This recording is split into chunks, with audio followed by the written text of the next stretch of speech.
ဟုတ်ဒီနာကျွန်တော်တော့အနံ့လေးရတယ်ပေါ့ဗျာအနံ့ရတဲ့ပုံမှာကျွန်တော်ဒီအနံ့ကိုကျွန်တော်ဒီနားမှာ body ရှိတယ်လို့ကျွန်တော်ယူဆတယ်နော်ဟုတ်သားပေါ့85ရက်ခိုင်တော့တေချာတော့ကျွန်တော်တွက်ဆလို့ရတယ်ဒါပေမဲ့ဒီထုတ်တောင်းနှစ်ခုရှိတယ်ဒီမှာထုတ်တောင်းနှစ်ခုကပြီးနေတာဒီအောက်မှာရှိမှလားဒါမှမဟုတ်ဟိုဘက်အောက်ထဲထုတ်တောင်းအောက်မှာရှိမှလားဆိုတာကျွန်တော်ဝေခွဲတော့မှာရှိတာတော့ဒီအနားမှာနေတေချာပေါက်ရှိသွားပြီ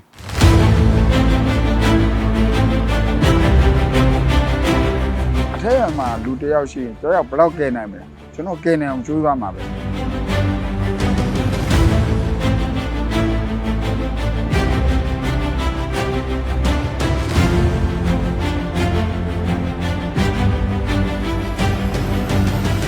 မတ်လ28ရက်နေ့ကပြင်းထန်ငလင်လောက်ထားပြီးပျက်စီးဆုံးရှုံးမှုများတဲ့အရက်ဒေသတွေမှာဒေသခံပရိဟိတသမားတွေကချက်ချင်းပဲဝင်ရောက်ကယ်ဆယ်ရေးတွေပြုလုပ်ကြတာကိုတွေ့ရပါတယ်။ဒီထဲမှာအသက်48နှစ်အရွယ်ကိုမျိုးမင်းနိုင်တယောက်လည်းပါဝင်ပါပဲ။ကိုမျိုးမင်းနိုင်အားဆိုရင်တော့အာမတ်လူငယ်ပရိဟိတလူမှုကယ်ဆယ်ရေးအသင်းရဲ့ဥက္ကဋ္ဌတယောက်လည်းဖြစ်ပါတယ်။အခုဆိုရင်အသက်ရှင်လျက်ကယ်တင်နိုင်ခဲ့သူပေါင်း30ကျော်ရှိနေပြီဖြစ်ပြီးဓာတ်ဘော်ဒီပေါင်း40နီးပါးထုတ်ယူပေးနိုင်ခဲ့သူတယောက်လည်းဖြစ်ပါတယ်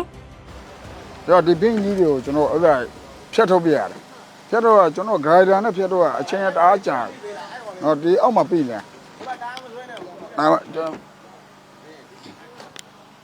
ဒီအောက်ထဲပြီနေဒီအောက်ထဲမှာပြီနေဟိုကခြေတော့ကဟိုဘက်မှာခေါင်းကဒီဘက်မှာကျန်တရားနေကျွန်တော်ဆွဲထုတ်ရတယ်ဘေးကကြည့်နေသူတွေအတွက်ကယ်ဆယ်ရေးသမားတွေကိုအားမလို့အားမရဖြစ်နေကြပါတယ်ဒါနဲ့ပတ်သက်ပြီးကိုမျိုးမင်းနိုင်ကငလင်အသေးလေးတွေဇက်တိုက်လောက်ခတ်နေတဲ့ကြားမှာကယ်ဆယ်ရေးလုပ်နေရတာဖြစ်တဲ့အတွက်ကယ်ဆယ်ရေးသမားတွေရဲ့အသက်အန္တရာယ်မကျရောက်ဖို့ရအတွက်ကိုလည်းဂရုစိုက်နေရတာကြောင့်အချိန်ယူဆောင်ရွက်နေရတာဖြစ်တဲ့အကြောင်းခုလိုပြပြပါရစေ။အဲ့တော့ကျွန်တော်အဲ့မပြည့်စုံတဲ့ကြားထဲကနေနောက်ပြီးတော့ဒီငလင်လောက်လာဒီဓာကြီးကပြူသွားနိုင်တဲ့အနေအထားရှိနေတယ်။ရှိနေတဲ့ဓာတ်နဲ့ကျွန်တော်တို့အသက်တောင်လေးကမထားဘဲနဲ့ကျွန်တော်ကူညီနေတယ်ကဲတင်နေတယ်။သူပြောလိုက်တဲ့စကားကျွန်တော်ပရိဟိတဓမ္မတွေဘာမှမလုပ်ပေးဘူး။ဝင်သွားလိုက်ထွက်လာလိုက်ဝင်သွားလိုက်ထွက်လာလိုက်ဒီအနေဖြစ်နေတဲ့ကြားထဲမှာကျွန်တော်တို့လည်းပျော်နေလို့ဝင်သွားလိုက်ထွက်လာလိုက်လုံနေတာမဟုတ်ဘူးအထက်မှာလူတယောက်ရှိရင်တယောက်ဘယ်လောက်ကဲနိုင်မလဲကျွန်တော်ကဲနိုင်အောင်ကြိုးစားမှာပဲလက်နဲ့ပစ္စည်းမပြည့်စုံတဲ့ပုံမှာဒီတန်တွေရင်းနဲ့ဒီဂရိုက်ဒါလေးနေနဲ့ပဲကျွန်တော်တွားနေရတာအဲကြတော့ကြံ့ကြာမှုအနေချင်းရှိတာပေါ့နောက်တစ်ခုဟိုဆက်ပစ္စည်းတွေနဲ့ဒီနေရာကိုကျွန်တော်ရှာလို့မရဘူးအနံ့လေးဘယ်နှထွက်တဲ့နေရာကိုကျွန်တော်လိုက်ရတာဒီတော့အနံ့အထွက်အခက်အခဲကဘာရှိရတော့ဒါကကြောင်တွေရှိတယ်ကြွက်တွေရှိတယ်တခါကျရင်ကြွက်တွေနားရောက်သွားတယ်လိုင်းနဲ့ပေါ့ဗျာ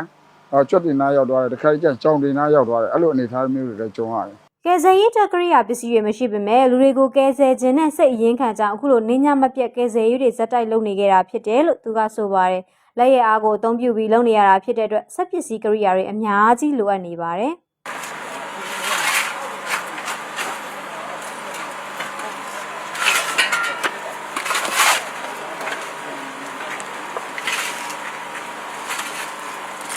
ဟိုဘက်မှာတော့ကျွန်တော်အဲ့ဒါတော့ဖိုးလိုက်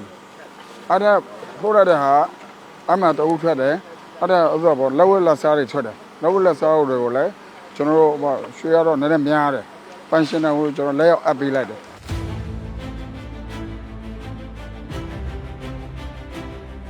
28ရက်နေ့ကလေးကတနေ့ကို2နာရီလောက်သာအိပ်ပြီးကယ်ဆယ်ရေးလုပ်နေခဲ့ရတယ်လို့သိရပါတယ်။ဒီလိုနှင်းညမပြတ်ကယ်ဆယ်ရေးလုပ်နေတာဟာလည်းလူသက်တွေကိုကယ်တင်ခြင်းနဲ့ဇော်တွေနဲ့ဘယ်သူမှမတောင်းဆိုပဲကိုယ်သဘောနဲ့ကိုလုပ်နေတာဖြစ်ပါတယ်။ကျွန်တော်ဥစ္စာ body ကတော့ကျွန်တော်40နီးပါးလောက်တော့ရှိပြီကြာ။ဟိုအသက်ရှင်ကယ်တင်နိုင်တာတော့ဥစ္စာလောက်ရှိပြီ။တယောက်30ကျော်လောက်တော့ရှိရတယ်။ကိုမျိုးမင်းနိုင်ဦးဆောင်တဲ့အာမန်လူငယ်ပရိဟိတအသင်းဟာဆိုရင်လူငယ်များစွာနဲ့ဖွဲ့စည်းထားတာဖြစ်ပြီး Waywall Hotel မှာအသက်ရှင်ကျန်ရစ်သူ9ဦးနဲ့10ဦးကိုကယ်ထုတ်ပေးနိုင်ခဲ့တဲ့အဖွဲ့လည်းဖြစ်ပါတယ်။ကိုမျိုးမင်းနိုင်ဟာဆိုရင်လည်းပရိဟိတလုပ်ကို10ကျော်သက်အရွယ်ကလေးကစလုပ်ခဲ့ကအခုဆိုရင်သူ့ရဲ့ပရိဟိတသက်တမ်းအနှစ်30ဝန်းကျင်ကိုရောက်နေပြီဖြစ်ပါရဲ့ရှင်။ကျွန်တော်ဒီပရိဟိတအတွင်းကလည်းဘာအချိုးကိုမှမမျှော်ဘူး။ကျွန်တော်တို့ငွေနဲ့